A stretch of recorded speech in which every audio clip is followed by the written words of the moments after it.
Round 4 action in the SANFL, and Central District in unusual territory. They came into this match in 7th place with no wins and 2 losses, and they hadn't been 0-2 since 1990.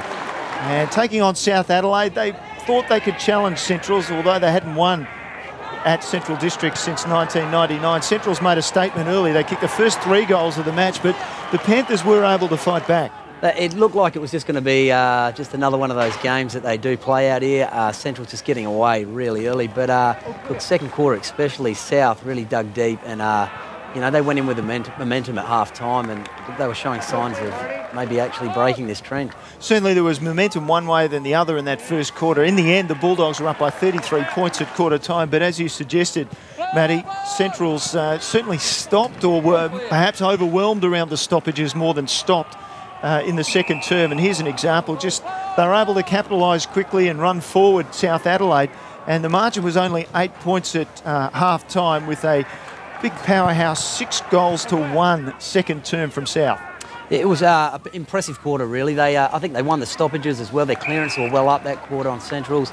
But they pushed back hard and started chopping off Central's deliveries forward, and then drove out, which created a lot of space up forward and worked really well for them late in that quarter. And first 15 minutes of the second half, Peter Rolfe kicking a goal there. In the first 15 minutes of the second half, they looked like they could take it away from Centrals. It was goal for goal, and 13 minutes in, finally South Adelaide hit the front, but through Ryan Williams, they took the lead back, Central District. They finished off the quarter pretty well to take an 18-point lead into three-quarter time. It was still game on. It was clearly not all over at this stage.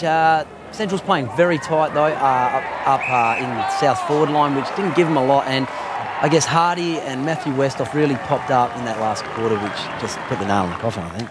Yeah, there's no doubt about that. A 7-goal final quarter from Central District to end up winners by 44 points. So comfortable in the end, but it was hard fought at stages of the match. And as we suggested, the momentum certainly was in favour of the Panthers for long periods of the game before the Doggies were able to finish off. The stats look like this, and what do you make of them? Oh, just by looking at that, handball's pretty even. So, Central's had a few more kicks, but, it wasn't... It became a bit of a blowout, which, aside from the centre breaks, are actually in South's favour. So, look, that doesn't really tell the story, does it, in the end? But 3 quarters, it was very even.